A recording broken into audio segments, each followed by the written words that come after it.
hot. Yeah, yeah. Yeah. So why would you want to climb over the fence? So I could tell them not to use the weapons. Yeah. Yeah. They better be a pretty big jump. So Yep. jump over the bomb. Yeah. What if you had a big stick and you jumped over? It'd have to be an arrow. And then they went after you. They couldn't jump over the line. Yeah. Do you think that we can convince them? Do you think that if we climbed over the fence, that we could convince the men that are standing there and their big hats that we shouldn't use bombs? You don't think so? Why? Because they just want them to use them so they can do what they want to do with the weapons. Yeah. It's hard to know. I sort of think sometimes that, these men are just people, They have different ideas than we do. But they have kids too, some of them probably. They don't want their kids to die. They don't want themselves to die, probably. Yeah, yeah. So we have to, I think what we've got to do is to tell them that they should start thinking about it more seriously. Stop thinking about these weapons as, just machines, and start thinking about them as machines of death. They probably don't even care if they kill people or not. Yeah, maybe not. They just care that they use the weapons. Yeah. They think it's their enemies. Yeah. Why are you doing that? So we can capture what you're saying. So we'd like to hear what your opinions are on all of this. You want to see it when we're done? We'll show it back to you. Show, we have a little tiny thing we can show. It's like a little tiny. Is that a deal? It's like being on TV. Yeah. Are you guys here for the kids' workshop? Yes. Great. Great. Okay. Great. So the main thing to do is just to think about what everybody in the circle is saying. And these people pretend they don't exist. We'll pretend that they're invisible. Well, I think this is Rebecca. I'm Hannah. Maybe we should just go around and say our names. Me? Oh, Terry. Kathy. Okay. Simeon.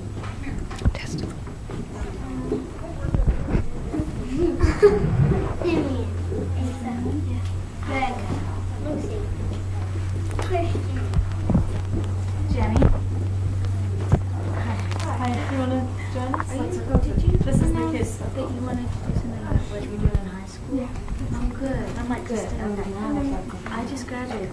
Okay.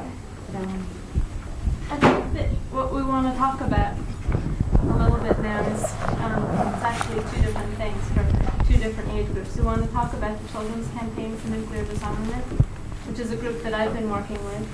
And that's for kids from probably your age all the way up to kids about 18 years old and 17. And also another group which Rebecca can tell you about. And this is a group called Stop Nuclear War, which stands for the Student Teacher Organization to Prevent Nuclear War. And it's an organization that has local chapters in high schools all over the country. And I've been involved with that this year. I set up some stuff in my high school and know about what's been going on in the rest of the country. And I'd like to talk to people who are interested in working in high schools about what's been done and some ideas for getting organized. So I don't know, maybe what we should do is figure out whether we want to take turns, Rebecca and me, talking about the littler kids stuff, and then Rebecca can talk about the bigger kids stuff. Do we want to split into two groups? Are there people here who are interested in both? I start off with telling you how I got started 2 years ago when I was 15. I was talking to some of my friends and my sister. My sister was younger than me.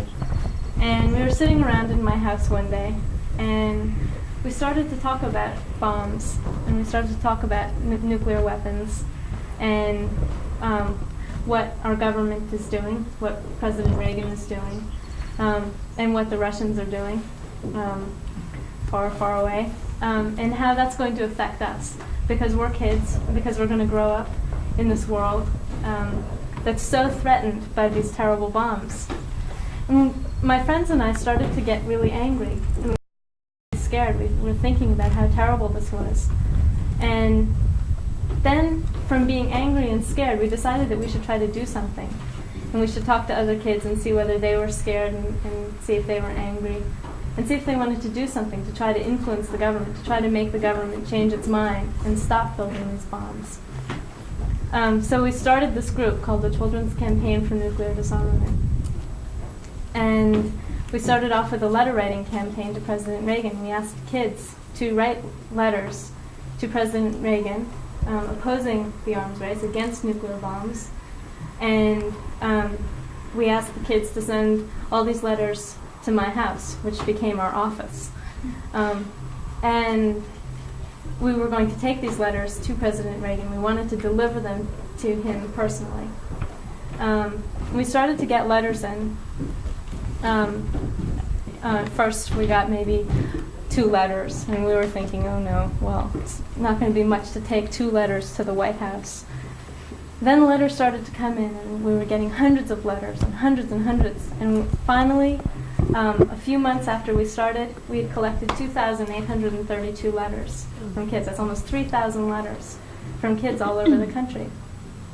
And these kids said a lot of things. I'm going to read one letter to you. Maybe I'll read a couple of letters.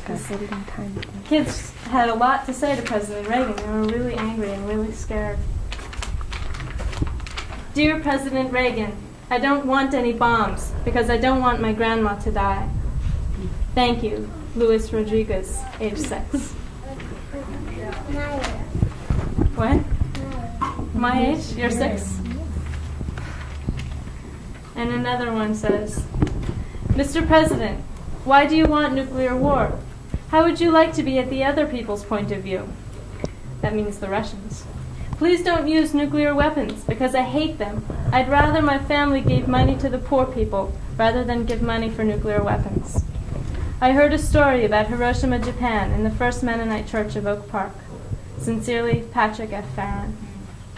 So the kids were hearing about this stuff, and as much as the grown-ups could say that, well, kids don't know enough about this, we need experts to tell us about nuclear bombs, the kids really knew a lot, and they were telling it to President Reagan. When we went to Washington with all these letters, we tried to give them to President Reagan. We read them. We read every single letter, almost 3,000 letters, out loud in front of the White House. We had kids standing out there on the sidewalk in front of the White House, reading letters all day long, from 8 o'clock in the morning till 6:30 at night. And President Reagan wouldn't meet with us. Nobody in the White House would meet with us. And we finally ended up delivering all the letters to the mailroom in the White House. And then we went back home, and the letters kept coming in. Sometimes I'd go out to my mailbox in the morning and find 200 letters waiting in my mailbox, addressed to President Reagan, care of the Children's Campaign for Nuclear Disarmament. And we went back to Washington a year ago with 5,404 letters more. So altogether, we've collected more than 8,000 letters to President Reagan from kids. So kids are having a very strong voice now. Kids are really saying that this craziness, these nuclear weapons have got to be stopped. So there's a lot that kids can do. Kids are starting to talk about their future, talk about our world.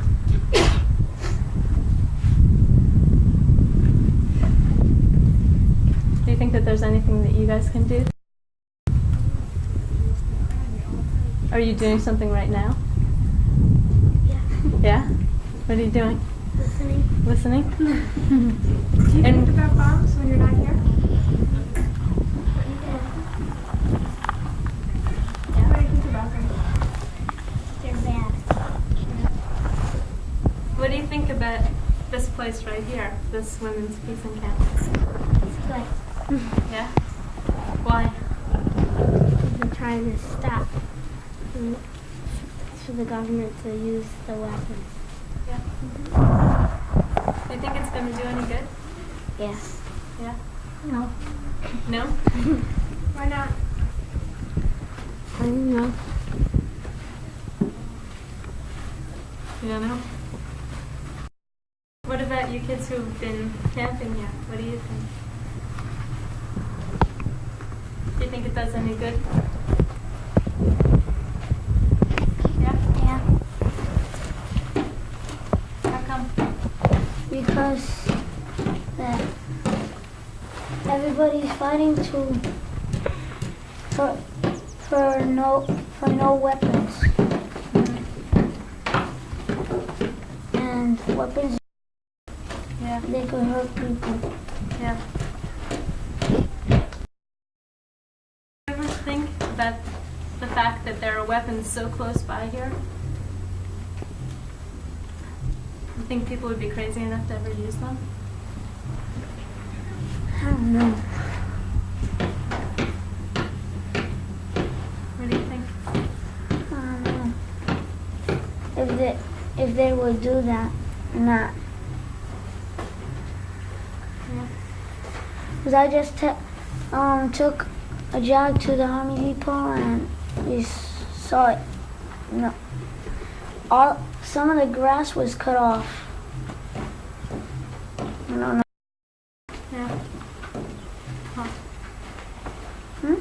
Do you think about the men who were there that you see when you were at the depot just now?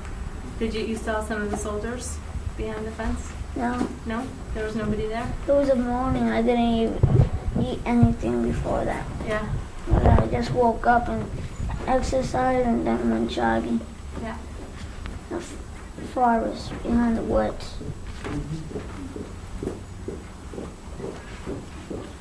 What about you? Do you ever think about nuclear weapons? Yeah. What do you think? They're scary. Why are they scary? Do you think that they could ever be used?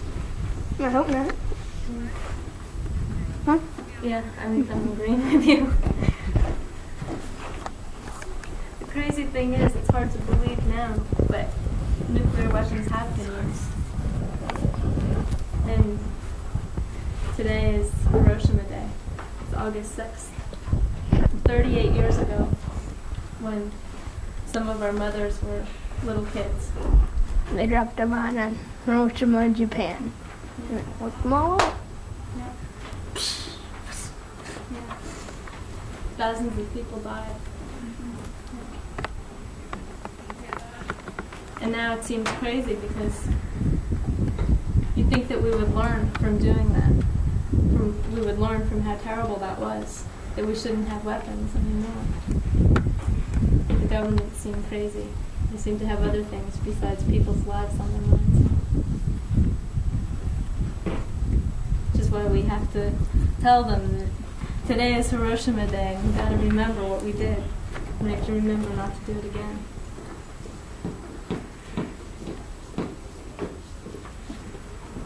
So what can kids do? Yeah?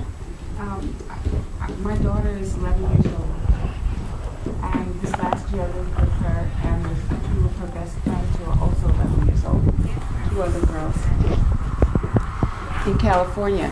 And in California, we decided to try to stop the testing of the MX missile, which is a missile that President Reagan wants to build to expand the weapons that we have. So we'll have more weapons than we had before.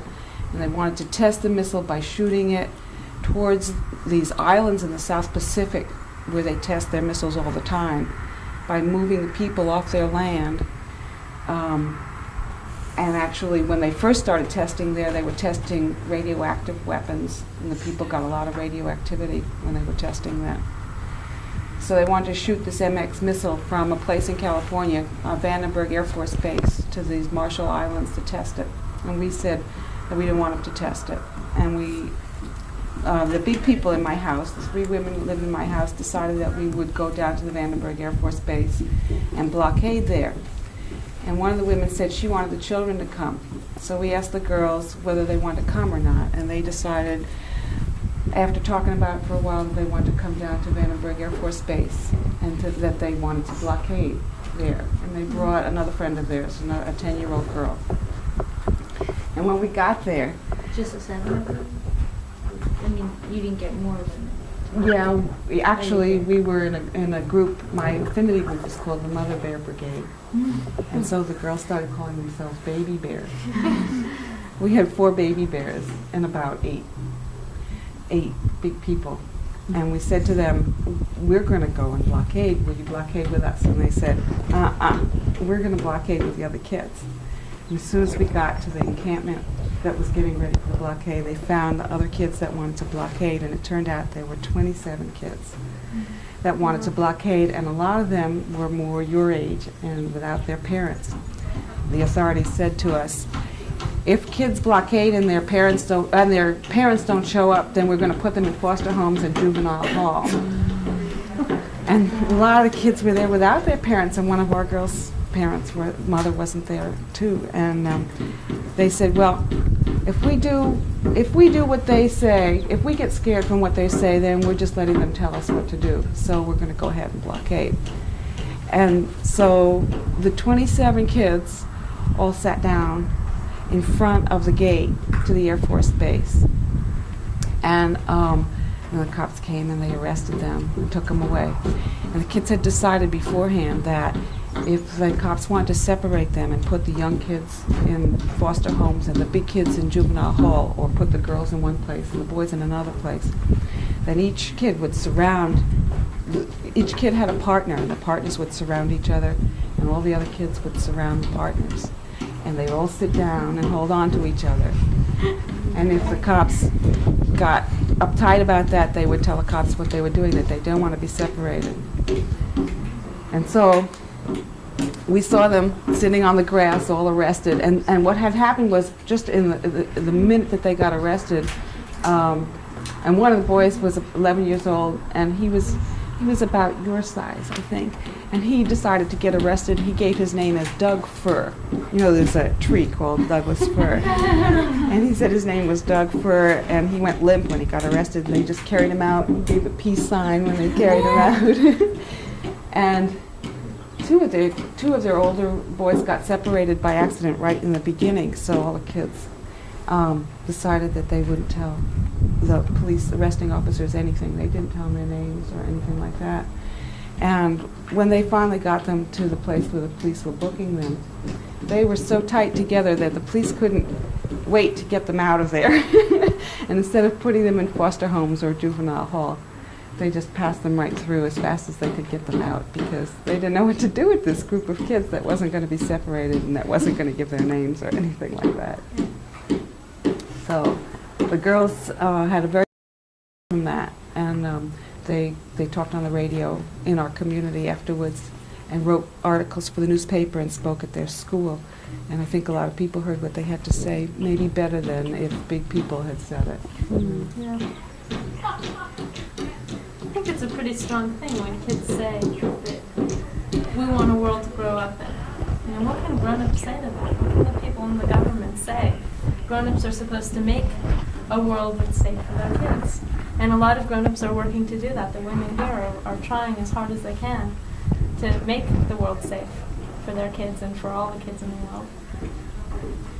And so when the kids talk to the governments and to the policemen and the soldiers at the depot down here, when kids say, we want to grow up, we want a world that's safe to live in, we want to be able to get old enough so that we can have kids ourselves, or maybe not have kids, maybe to become fire people or doctors or whatever, you know. A lot of kids that I've talked to say that they have plans for their lives, and it's terrible when the government makes it so that they can't go through with those plans.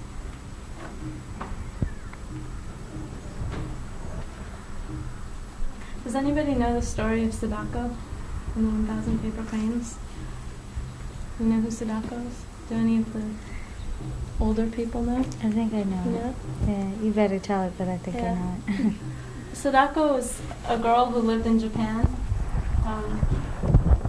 and when when her mother was pregnant with her, before she was born,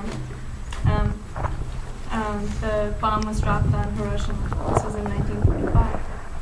And when Sadako was born, Hiroshima, the city, was built up again, and things were starting to get put back together, but some people were very sick. And when Sadako was about 10 years old, until she was 10, she was a strong kid. She ran in the races in her school, and she was known as one of the strongest kids in her class. And when she was 10, she started to notice that she was having a hard time running. She couldn't run as fast as she could before. She could only run partway up the hill home. And her mother and her father started to notice too that she wasn't able to run so far, and she would get out of breath very quickly, and quickly she started to get very sick, and the people started to realize that it was probably sickness from the bomb. That even though she hadn't been alive when the bomb was dropped, she had been close enough because she was in her mother's stomach, in her mother's womb. She had been close enough so that she had been hurt too. And finally she went into the hospital. She was too sick to stay at home, and she went into the hospital. And somebody told her that if she folded paper cranes, has anybody seen the paper cranes around? I wish I brought one. We can maybe make some afterward. If she folded paper cranes, if she folded 1,000 paper cranes, then there would be world peace. Then there would be no more wars.